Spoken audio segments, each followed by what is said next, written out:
memang kalau silinder ini dari dulu memang kita menggunakan sapi. Karena alat ini kita belum temukan. Karena kalau kita proses dengan mesin, hasilnya nggak bisa maksimal. Ya ibaratnya kalau saya mengatakan orang bikin sambel lah.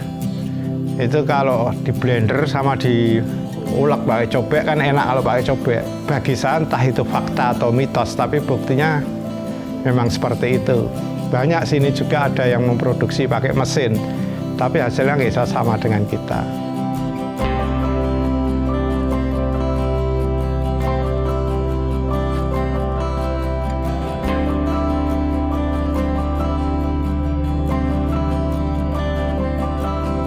Assalamualaikum warahmatullahi wabarakatuh.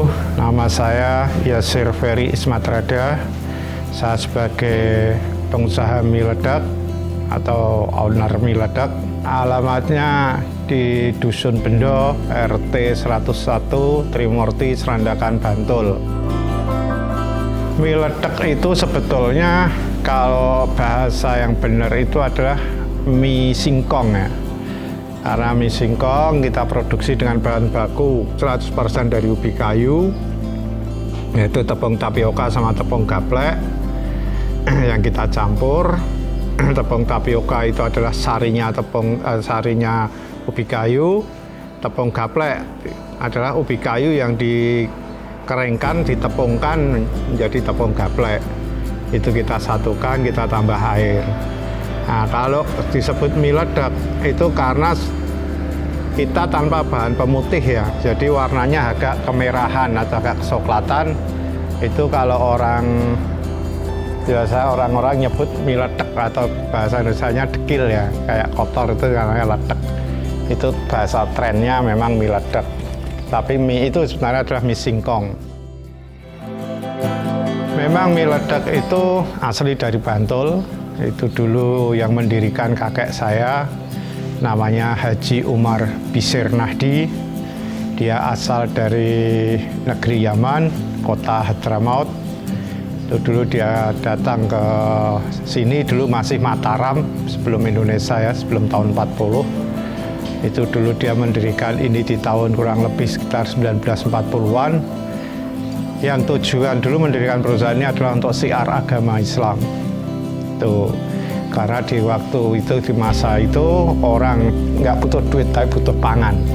Karena dulu kan transaksi itu masih barter ya, itu seperti itu. Di waktu tahun-tahun 1940-an itu mie ini dulu diproduksi dengan campuran beras. Begitu tahun 60-an itu beras sudah menjadi mahal, emas saja sama beras lah mahal berasnya waktu itu. Ganti pakai jagung. Nah, lalu jagung di tahun 65 ke atas itu menjadi makanan pokok karena kesulitan beras. Akhirnya diganti pakai namanya onggok, atau kalau orang sini nyebut gabul. Itu onggok itu ampasnya tapioka. Nah, itu onggok di tahun 70-an menjadi prioritas makanan ternak. Lalu kita baru pindah ke gaplek. Prosesnya dari dulu sampai sekarang tidak berubah. Kita masih mempekerjakan orang sekitar, diutamakan adalah orang sekitar. Karena sampai sekarang pun perusahaan ini berasas dasarkan sosial. Maka di jadwal kita bekerja itu tergantung oleh tenaga kerja. Kalau tenaga kerjanya minta libur ya kita libur. Jadi kalau libur atau tidak tergantung dari tenaga kerja. Pegawai di sini itu beda dengan perusahaan lain. Kalau perusahaan lain kan terikat tergantung dalam kita membayar. Kalau kita enggak, tenaga kerja ini terikat oleh batin. Ya, jadi perusahaan ini itu seolah-olah orang yang bekerja di sini sudah menjadi kayak memiliki tanggung jawab. Gitu. Ya mereka tidak masuk pun kalau ini nggak produksi gini ya. Itu bukan saya yang sedih, bukan saya yang susah. Mereka justru yang libur itu mas sering tanya, kenapa kok libur? Ya kamu ya tanya sama temenmu toh kenapa sakit. Nah, itu mereka saling bertanya, oh karena ada kepentingan, karena ada ini. Tapi kalau enggak ya mereka ayo pada sudah ada yang muter sendiri-sendiri manggilin teman-temannya untuk bekerja. Ya, cara pembuatannya itu sangat sederhana sekali ya. Dari tepung gaplek kita rendam di bak paling 2-3 hari untuk menghilangkan getahnya.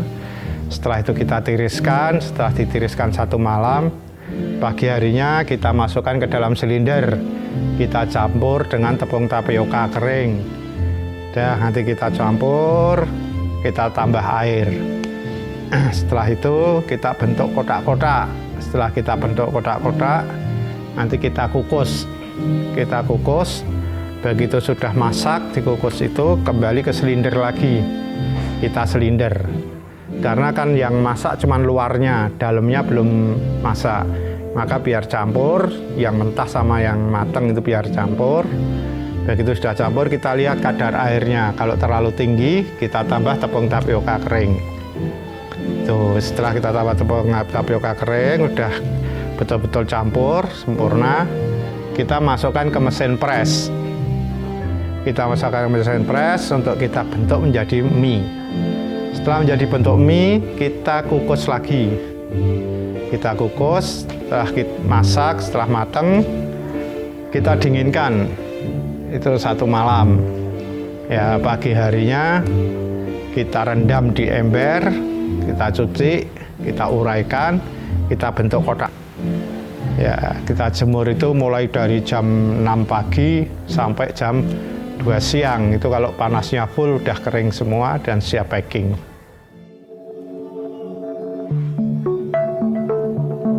Memang kalau silinder ini dari dulu memang kita menggunakan sapi.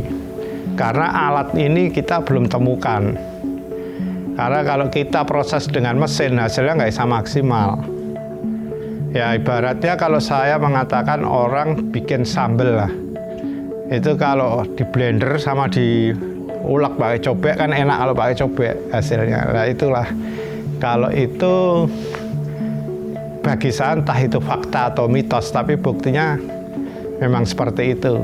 Banyak sini juga ada yang memproduksi pakai mesin, tapi hasilnya nggak bisa sama dengan kita. Kalau pemula-pemula di sini ada 1, 2, 3. Tapi mereka pun tidak bisa kualitas dan kuantitasnya menyamai kita. Ya, karena saya juga nggak tahu, bahkan sampai pegawai kita bawa sana semua. Tepung bahan bakunya sama persis dengan yang kita pakai. Hasilnya juga di konsumen berbeda.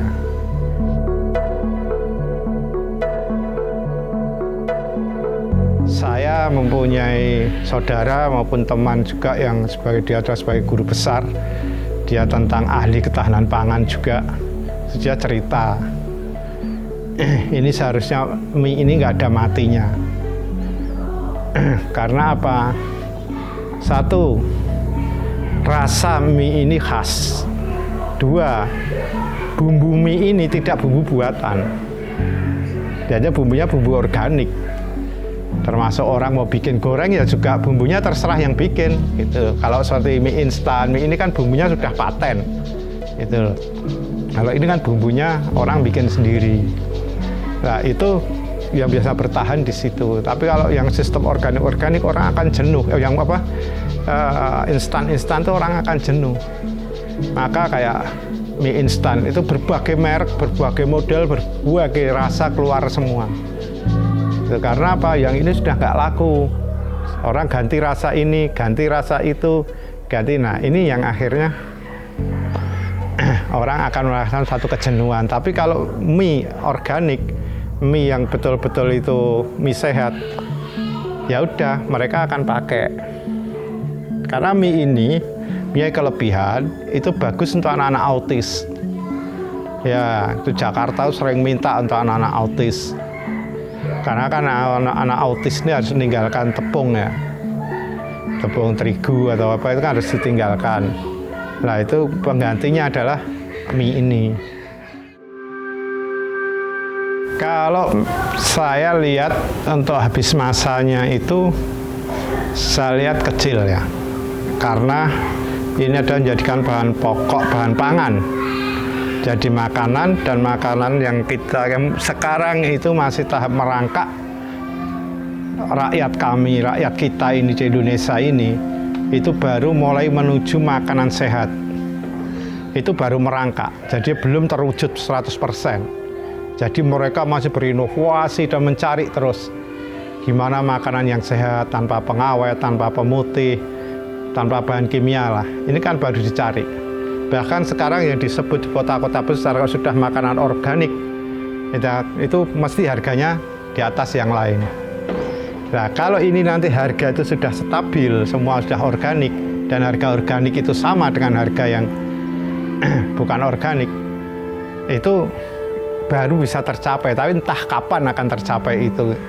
Maka saya yakin mie ini itu tetap akan bisa berjalan selama negara ini belum bisa 100% organik.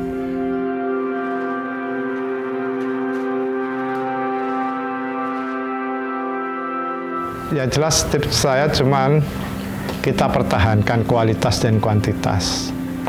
Itu juga kita pertahankan hubungan silaturahmi terhadap konsumen. Karena apa? Kita bekerja bukan hanya semata-mata cari keuntungan, tapi kita perusahaan ini didirikan, kalau dulu waktu kakek saya itu adalah untuk siar, maka kalau kita untuk persaudaraan. Maka kadang kita di konsumen pasar yang kita cuma kenal sekali dua kali mungkin, tapi begitu terdengar mereka ada hajatan, berusaha kita datang ke rumahnya. Tuh, karena apa? Hubungan disitulah yang akan tetap membuat stabil perusahaan ini dan tetap berjalan dengan baik. Kalau pesan bisa melalui itu 0877 000 21975. Terima kasih Punca Media. Mari berwirausaha, ciptakan peluang usahamu sendiri.